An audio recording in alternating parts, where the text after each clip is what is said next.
देखिए, कैलाश सारंग जी एक तरह से मैं कहूँ कि भारतीय जनता पार्टी के पितृ पुरुष मध्य प्रदेश में माने जाते थे। निश्चित रूप से भारतीय जनता पार्टी को क्षति हुई है ये बात अलग है, लेकिन प्रदेश को एक कुशल नेतृत्व देने वाला व्यक्ति, जिसकी प्रशासनिक क्षमताएं और समाज कल्याण की भावनाएं, निश्चित रूप से उनकी भावनाओं से कहीं ना कहीं मध्य प्रदेश को लाभ मिलता था, मध्य प्रदेश लाभान्वित होता था।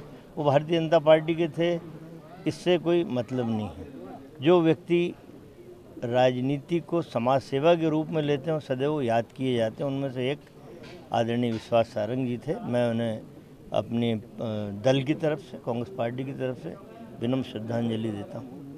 सर, पटाखे कई राज्यों में बैन कर दिए गए थे, जिन राज्यों में बैन नहीं थे वहाँ पे प्रदूषण का स्तर काफ़ी बढ़ गया है। आप क्योंकि पर्यावरण विभाग भी आपके पास रहा है, किस तरह से देखते हैं? बिल्कुल आपका सही कहना है।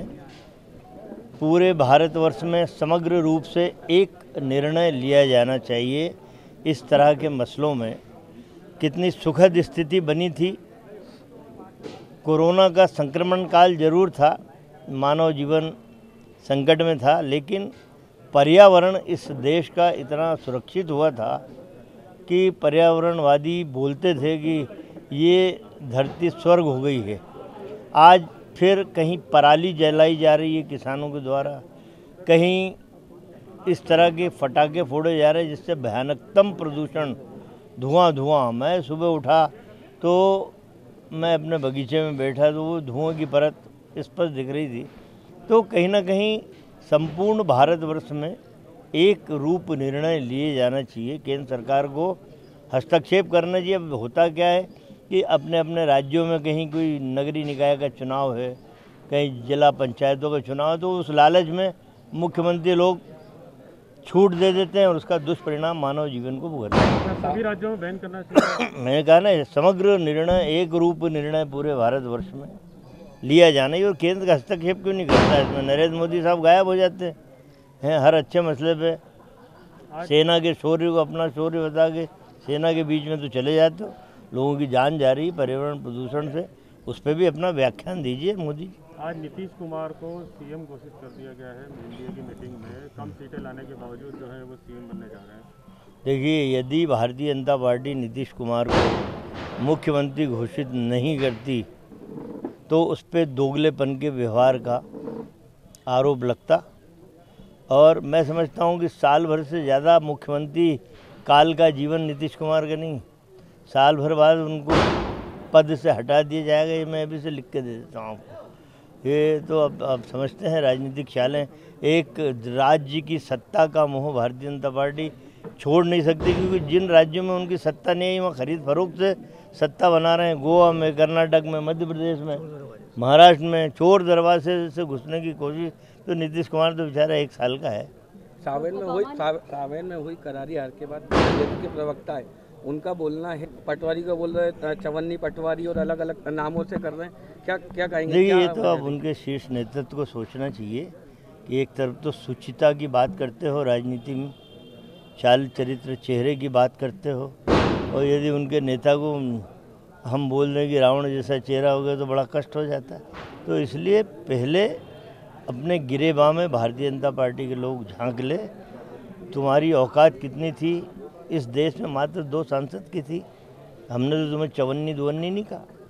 हम जीतू पटवारी हो, सज्जन वर्मा है, दमदार नेता हैं और दमदारी से छाती खोल कर राजनीति करते हैं। फिर मैदान में आएंगे, फिर पटक नहीं देंगे। रावण जैसा चेहरा जिनका आप बोलते हैं, उन्होंने आपके लिए बोला है कि आप इंदौर से कहीं से चुनाव लड़ ले, इसे खुली चुनौती दी आपको, तो आप स्वीकार करेंगे? मेरा हाईकमान है क्या ये? अच्छा, अरे ऐसे कहीं आया कहीं चले गए यार। हाईकमान मेरा दिल्ली में बैठा, वो जहाँ से बोलेगा लड़ लेंगे। और कभी आया मौका तो आमने सामने भी लड़ लेंगे प्यारे। अरे आमने सामने जहाँ से बोल, तैयारी ऐसा थोड़ी खेल। आज अखाड़े में फिर आमने सामने ओबामा ने अपनी किताब में राहुल गांधी को अपरिपक्व नेता बताया है और नर्वस नेता के गुण बताए। देखिए, ओबामा जी जिस समय भारत यात्रा पे आए थे, पहली बार उस समय मनमोहन सिंह जी प्रधानमंत्री थे। इस देश के आर्थिक मंदी के दौर से पूरा विश्व गुजर रहा था। अमेरिका भी हिल गया था आर्थिक मंदी के दौर से। तब ओबामा ने आके कहा था कि मनमोहन सिंह एक सफल प्रधानमंत्री हैं सारा विश्व आर्थिक मंदी से जूझ रहा है, लेकिन भारत अडिग खड़ा हुआ है, आर्थिक स्थिति मजबूत है। हमारा अमेरिका भी हिल गया लेकिन भारत नहीं हिला। सुनिए ना, मैं उसी पे आ रहा हूँ। तब उन्होंने सोनिया गांधी और राहुल गांधी के बारे में भी उसी समय कहा कि सोनिया जी और राहुल जी के कुशल नेतृत्व में मनमोहन सिंह जी अच्छा काम कर रहे हैं। मैंने देखा है कि इनका कहीं कोई हस्तक्षेप भारत सरकार को चलाने में, बाधित करने में नहीं है, तो इनका भी कहीं ना कहीं मनमोहन सिंह जी को प्रश्रय मिला है, इसलिए भारत सरकार अच्छी चल रही है। उस समय तो सोनिया जी और मनमोहन सिंह जी और राहुल जी की तारीफ करके गए। अब मैं समझता हूँ कि अब ऐसा क्या हो गया? अब देखिए, अब समय बदल रहा है, बदले हुए वक्त की आहट सही रूप से पहचान नहीं पाया। उन्हें लगा कि भाई ट्रंप वहाँ पे हार गए हैं, तो अभी मोदी से उनकी कहीं थोड़ी बहुत मित्रता बढ़ गई होगी। पहले ट्रंप और मोदी की मित्रता थी, तो ओबामा साहब को लगा कि मोदी से मित्रता करने पर कहीं फिर हम कहीं चुनाव लड़े तो राष्ट्रपति बन जाए अमेरिका। ज्योतिरादित्य सिंधिया के जो नेता हैं वो जीते हैं कई अभी उपचुनाव में, यदि उनको फिर भी वहाँ सम्मान नहीं मिला और फिर यदि कांग्रेस में आने का वो कुछ ऐसा नहीं, देखिए अब तो रास्ते बंद हैं। इस कठिन संघर्ष की घड़ी में कांग्रेस के साथ जो लोग खड़े थे, जिन लोगों ने संघर्ष किया, कांग्रेस को मजबूती देने की कोशिश की, वक्त आया तो वही लोग आगे रहेंगे। इस तरह के तत्वों की जगह मैं नहीं समझता कि कांग्रेस में होना चाहिए। हमारा सिपाही कमज़ोर होगा तो भी हम युद्ध लड़ लेंगे और जीत लेंगे। सिंधिया जी और जो उनके साथी गए बीजेपी में, क्या लंबे समय तक निभा पाएंगे? आप क्या तजुर्बा क्या? अब देखिए, अभी तो बीजेपी परेशान है। ये ज्योतिरादित्य सिंधिया का जो बालपन है ना, बाल हट, उससे बीजेपी कुछ परेशान होने लगी है। अब देखते हैं, ये तो कोशिश में लगे हैं कि इनको केंद्रीय मंत्री बना दे, लेकिन जो ग्वालियर चंबल में 7 लोग हारे हैं, मुझे नहीं लगता कि सिंधिया जी को केंद्रीय मंत्रिमंडल में जगह मिलेगी। और अब बहुत ज़्यादा तवज्जो, अब देखिए कहीं भी पोस्टरों में सिंधिया का फ़ोटो नहीं आ रहा है, चाहे उनका विजय रथ हो या संघर्ष वाला रथ था।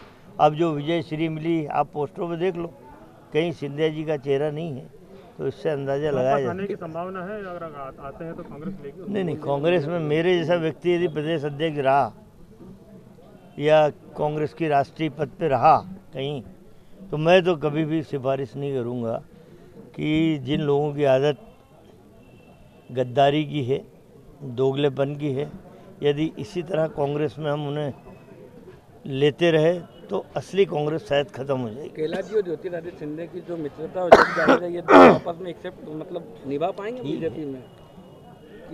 मैं वही तो कह रहा हूँ कि अब कैलाश के घर सिंधिया जी बीजेपी में आने के बाद इंदौर आए, जब खाना खाने गए, अब वो आदमी है ही नहीं, वो भाग गया बंगाल। तो अब इससे अंदाज लगा सकता है कि मनोभाव दोनों के कैसे हैं। एक घर खाने जा रहा है, एक बंगाल वाला, अरे एक दिन बाद चला जाता, बंगाल थोड़ी भाग रहा था, यहीं रहता। तो इससे दोनों के मनोभाव पता चलते हैं। प्रदेश में उपचुनाव के बाद कांग्रेस का बेड़ा गर्क क्या है? नहीं, देखिए, ये शब्द मिथ्या है, क्योंकि शब्दों का आडंबर रच के भारतीय जनता पार्टी हर चुनाव में कुछ न कुछ शब्द पकड़ती है और जीतने की कोशिश करती है। यदि आइटम शब्द में बहुत असरकारक होता कांग्रेस के खिलाफ, तो इमरती देवी क्यों हार गई? वो खुद ही हार गई, इमरती देवी जलेबी बन गई। तो ये तो अब शब्द पकड़ के, कभी मैं गरीब हूँ, कभी मैं कोरोना में अस्पताल में भर्ती हो, मैं चड्डी में नहीं धो रहा हूँ। अरे कोरोना में सबको धोना पड़ती भैया, किसी को जान ही नहीं देते। सावेर में तो चल गया ना साधु और संत वाला, कि जो साधु आप लोगों को, अब देखो, 2 ही मेरे दोस्त हैं यार, तुलसी भी मेरा दोस्त है, प्रेमचंद भी मेरा दोस्त है, 2 ही अच्छे इंसान हैं। काहे को अपन शैतान बोलो, ना साधु है ना संत है, इंसान बने रहो भैया, 2 ही जने इंसान बन के काम करो। भाई साहब, चुनावी संग्राम के बाद में आज फिर अखाड़े में उतरे हैं दिवाली के बाद में। देखिए, दिवाली का पवित्र अवसर है और गोवर्धन पूजा का। हम हर साल रमेश यादव उस्ताद जी के इस अखाड़े में, इस मंदिर में आते हैं। यहाँ दल की भावना से ऊपर उठ के दिल की भावना से हम लोग आते हैं। ये मिलन समारोह होता है, जहाँ एक दूसरे से मिल के हम अपने सुख दुख भी बांटते हैं और अपने विचारों का आदान प्रदान भी करते हैं। और हमारा शहर कैसे आगे बढ़े, उस पर भी चर्चा करते हैं। कंप्यूटर बाबा की मुसीबतें कम नहीं हो रही, लगातार केस दर्ज हो रहे हैं। अब देखिए, यही कंप्यूटर बाबा बीजेपी के लिए वरदान साबित हो गए थे एक समय। कैबिनेट मंत्री का दर्जा सीधे उन्हें, बड़े चमत्कारी हैं शिवराज ने कहा, और उनको बिल्कुल कैबिनेट मंत्री का दर्जा दे दिया। जब उनको लगा कि शिवराज धोखेबाज है, कांग्रेस में आ गए। कांग्रेस को भी लगा कि चमत्कारी, उनने भी राज्य मंत्री का दर्जा दे दिया। लेकिन सवाल ये है कि साधु और संत पवित्र मनोभाव के होना चाहिए, जो एक आदर्श भी होना चाहिए आम जनता के लिए।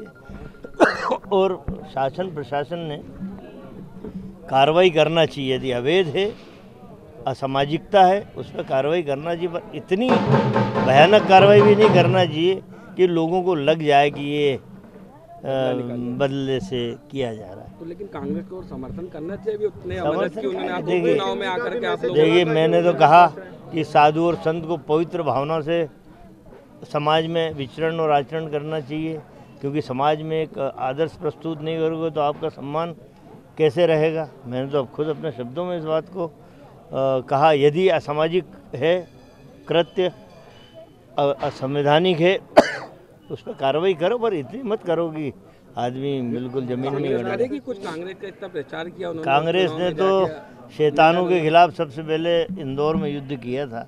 बार डांस की संस्कृति बीजेपी के नाक के नीचे पनपी थी, शिवराज के एक झटके में समाप्त करी। 65 महिलाओं को आज़ाद कराया। वो भूमाफियाओं को जेल की सलाखों में आज भी पड़े, कुछ को बीजेपी समर्थित थे, छुड़वा दिया। रेत माफियाओं को जेल में डाला। शुद्ध के खिलाफ युद्ध के लिए सिलावट को जवाबदारी दी, वो मिलावटी निकल गया। बड़ा मुश्किल है, हम लोग तो अच्छा काम करते हैं। कि कंप्यूटर बाबा को लाने वाले दिग्विजय सिंह ही थे और उन्हीं के राज में ये कब्जे हो गए थे। नहीं, ये देखिए, ये तो बीजेपी के समय कैबिनेट मंत्री का दर्जा मिल गया था ना।